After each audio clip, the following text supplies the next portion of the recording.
ಕರಾವಳಿಯ ಶೈಕ್ಷಣಿಕ ಕ್ರಾಂತಿ ರಾಜ್ಯಕ್ಕೆ ಮಾದರಿ ಈ ಎಜುಕೇಶನ್ ಹಬ್. ನಮಸ್ಕಾರ ಸ್ನೇಹಿತರೆ, ಪ್ರತಿ ಬಾರಿ SSLC ಅಥವಾ PUC ಫಲಿತಾಂಶ ಬಂದಾಗ ನಾವು ಒಂದು ವಿಷಯವನ್ನ ಗಮನಿಸಿರುತ್ತೇವೆ. ಅದೇನಪ್ಪಾ ಅಂದ್ರೆ ಟಾಪ್ ಲಿಸ್ಟ್ ನಲ್ಲಿ ಯಾವಾಗಲೂ ದಕ್ಷಿಣ ಕನ್ನಡ ಅಥವಾ ಉಡುಪಿ ಜಿಲ್ಲೆ ಅಥವಾ ಅದು ಬಿಟ್ರೆ ಉತ್ತರ ಕನ್ನಡ ಜಿಲ್ಲೆಗಳೇ ಇರುತ್ತವೆ. 2026ರ ಫಲಿತಾಂಶದಲ್ಲೂ ಇದೇ ಇತಿಹಾಸ ಮರುಕಳಿಸಿದೆ. ಸಿಲಿಕಾನ್ ಸಿಟಿ ಬೆಂಗಳೂರನ್ನೇ ಮೀರಿಸುವ ಈ ಶೈಕ್ಷಣಿಕ ಶಕ್ತಿ ಕರಾವಳಿಗೆ ಎಲ್ಲಿಂದ ಬಂತು? ಇದರ ಹಿಂದಿರುವ ರಹಸ್ಯವೇನು? ಇವತ್ತು ಈ ಬಗ್ಗೆ ಕಂಪ್ಲೀಟ್ ಆಗಿ ಡಿಕೋಡ್ ಮಾಡೋಣ. ಅಂಕಿ ಅಂಶಗಳ ದರ್ಬಾರ್ ನೋಡಿದ್ರೆ 2026ರ PUC ಫಲಿತಾಂಶ ನೋಡಿದ್ರೆ ಉಡುಪಿ 96.39% ಫಲಿತಾಂಶದೊಂದಿಗೆ ರಾಜ್ಯಕ್ಕೆ ಮೊದಲ ಸ್ಥಾನದಲ್ಲಿದ್ದರೆ ದಕ್ಷಿಣ ಕನ್ನಡ 96.35 ಇದರೊಂದಿಗೆ ಎರಡನೇ ಸ್ಥಾನದಲ್ಲಿದೆ. ಕೇವಲ ಖಾಸಗಿ ಶಾಲೆಗಳಷ್ಟೇ ಅಲ್ಲ, ದಕ್ಷಿಣ ಕನ್ನಡದ ಸರಕಾರಿ ಕಾಲೇಜುಗಳು 92.4% ಫಲಿತಾಂಶ ನೀಡಿ ಸರಕಾರಿ ಶಾಲೆಗಳ ಬಗ್ಗೆ ಇರುವ ನಕಾರಾತ್ಮಕ ಭಾವನೆಯನ್ನು ಕೂಡ ಅಳಿಸಿ ಹಾಕಿವೆ. ಬೆಂಗಳೂರಿನ ಹೈಟೆಕ್ ಸ್ಕೂಲ್ಗಳಿಗೂ ಸವಾಲು ಹಾಕುವಂತಹ ಗುಣಮಟ್ಟ ಇಲ್ಲಿನ ಸರ್ಕಾರಿ ಶಾಲೆಗಳಲ್ಲಿದೆ. 200 ವರ್ಷಗಳ ಇತಿಹಾಸ. ಈ ಯಶಸ್ಸು ರಾತ್ರೋರಾತ್ರಿ ಬಂದಿದ್ದಲ್ಲ. ಇದಕ್ಕೆ ಸುಮಾರು 200 ವರ್ಷಗಳ ಇತಿಹಾಸವಿದೆ.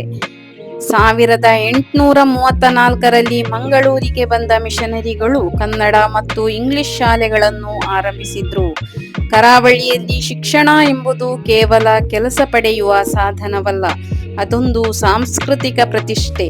ಪೋಷಕರು ಕೂಲಿ ಮಾಡಿದರೂ ಸರಿ, ಆಸ್ತಿ ಮಾರಿದರೂ ಸರಿ, ಮಕ್ಕಳಿಗೆ ಉತ್ತಮ ಶಿಕ್ಷಣ ಕೊಡಿಸುವುದೇ ಅವರ ಜೀವನದ ಗುರಿ. ಇಲ್ಲಿನ ಮಠ ಮಾನ್ಯಗಳು ಮತ್ತು ಟ್ರಸ್ಟ್ಗಳು ಶಿಕ್ಷಣವನ್ನು ಸೇವೆಯಾಗಿ ಸ್ವೀಕರಿಸಿವೆ. ಮಣಿಪಾಲದ ಡಾಕ್ಟರ್ TMA ಪೈ, ಧರ್ಮಸ್ಥಳದ ವೀರೇಂದ್ರ ಹೆಗಡೆಯವರು, ಆಳ್ವಾಸ್ ಸಂಸ್ಥೆ ಸೇರಿದಂತೆ ಅನೇಕರು ಶಿಕ್ಷಣ ಸಾಮ್ರಾಜ್ಯವನ್ನೇ ಕಟ್ಟಿದ್ದಾರೆ.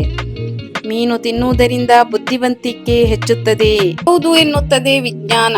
ಮೀನಿನಲ್ಲಿರುವ ಒಮೆಗಾ 3 ಫ್ಯಾಟಿ ಆಸಿಡ್ ಮೆದುಳಿನ ಏಕಾಗ್ರತೆ ಮತ್ತು ಮೆಮೊರಿ ಪವರ್ ಹೆಚ್ಚಿಸಲು ಕೂಡ ಸಹಾಯ ಮಾಡುತ್ತದೆ. ಹಾಗೆಯೇ ಮಲೆನಾಡು ಕರಾವಳಿಯ ಆಹಾರ ಪದ್ಧತಿ ಮಕ್ಕಳ ರೋಗ ನಿರೋಧಕ ಶಕ್ತಿಯನ್ನು ಹೆಚ್ಚಿಸುವುದರಿಂದ ಅವರು ಅನಾರೋಗ್ಯದ ಕಾರಣ ಶಾಲೆಗೆ ಗೈರಾಗುವುದು ಕೂಡ ತುಂಬಾ ಕಡಿಮೆ. ಕರಾವಳಿಯ ಶಿಕ್ಷಕರ ಬದ್ಧತೆ ಅಸಾಧಾರಣವಾದುದು. ಓದಿನಲ್ಲಿ ಹಿಂದುಳಿದ ಮಕ್ಕಳನ್ನು ಶಿಕ್ಷಕರು ದತ್ತು ಪಡೆದು ಅವರಿಗೆ ವಿಶೇಷ ತರಗತಿಗಳನ್ನು ಕೂಡ ನಡೆಸುತ್ತಾರೆ. ಇನ್ನು ಬೋರ್ಡ್ ಎಕ್ಸಾಮ್ಗಿಂತ ಮುಂಚೆಯೇ ಕಠಿಣವಾದ 3-4 ಎಕ್ಸಾಮ್ಗಳನ್ನು ನಡೆಸಿ ಮಕ್ಕಳಲ್ಲಿರುವ ಭಯವನ್ನು ಹೋಗಲಾಡಿಸುತ್ತಾರೆ. ಇನ್ನು ಇಲ್ಲಿನ ಜನರು ಶಾಲೆಗಳನ್ನು ದೇವಾಲಯದಂತೆ ಕಾಣ್ತಾರೆ. ಹಳೆ ವಿದ್ಯಾರ್ಥಿಗಳು ಮತ್ತು ಸ್ಥಳೀಯರು ಶಾಲೆಯ ಅಭಿವೃದ್ಧಿಗೆ ಕೈ ಜೋಡಿಸ್ತಾರೆ.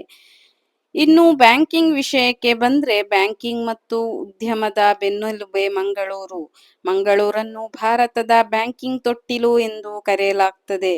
ಕೆನರಾ, ಸಿಂಡಿಕೇಟ್, ವಿಜಯ ಬ್ಯಾಂಕ್ಗಳಂತಹ ಸಂಸ್ಥೆಗಳು ಇಲ್ಲಿಂದಲೇ ಹುಟ್ಟಿದ್ದವು. ಈ ಬ್ಯಾಂಕಿಂಗ್ ವ್ಯವಸ್ಥೆ ವಿದ್ಯಾರ್ಥಿಗಳಿಗೆ ಎಜುಕೇಶನ್ ಲೋನ್ ಸುಲಭವಾಗಿ ಸಿಗುವಂತೆ ಮಾಡ್ತದೆ. ಇದು ಉನ್ನತ ಶಿಕ್ಷಣಕ್ಕೆ ಕೂಡ ದಾರಿಯಾಗುತ್ತೆ. ಕೊನೆಯದಾಗಿ ಕರಾವಳಿ ಮಾಡೆಲ್ ಎಂದರೆ ಅದು ಕೇವಲ ಅಂಕಗಳ ಪಟ್ಟಿಯಲ್ಲ, ಅದು ಶಿಕ್ಷಕರು, ಪೋಷಕರು ಮತ್ತು ವಿದ್ಯಾರ್ಥಿಗಳ ನಡುವಿನ ಅದ್ಭುತ ಸಮನ್ವಯ. ಈ ಮಾದರಿಯನ್ನು ರಾಜ್ಯ ಇತರ ಜಿಲ್ಲೆಗಳು ಅಳವಡಿಸಿಕೊಂಡರೆ ಇಡೀ ಕರ್ನಾಟಕವೇ ಶೈಕ್ಷಣಿಕವಾಗಿ ನಂಬರ್ 1 ಆಗುವುದರಲ್ಲಿ ಸಂಶಯವಿಲ್ಲ. ನಿಮ್ಮ ಜಿಲ್ಲೆಯ ಶೈಕ್ಷಣಿಕ ಗುಣಮಟ್ಟ ಹೇಗಿದೆ? ಕರಾವಳಿಯ ಈ ಯಶಸ್ಸಿನ ಬಗ್ಗೆ ನಿಮ್ಮ ಅಭಿಪ್ರಾಯವೇನು? ದಯವಿಟ್ಟು ಕಮೆಂಟ್ ಮಾಡಿ ತಿಳಿಸಿ. ಇಂತಹ ಮತ್ತಷ್ಟು ಆಸಕ್ತಿದಾಯಕ ಮಾಹಿತಿಗಾಗಿ ಸ್ಕೀಮ್ ವಾರ್ತಾ ಕನ್ನಡ ನ್ಯೂಸ್ ಚಾನೆಲ್ನ ಸಬ್ಸ್ಕ್ರೈಬ್ ಮಾಡಿ, ಲೈಕ್ ಮಾಡಿ, ಅದೇ ರೀತಿ ಶೇರ್ ಮಾಡಿ. ಧನ್ಯವಾದಗಳು.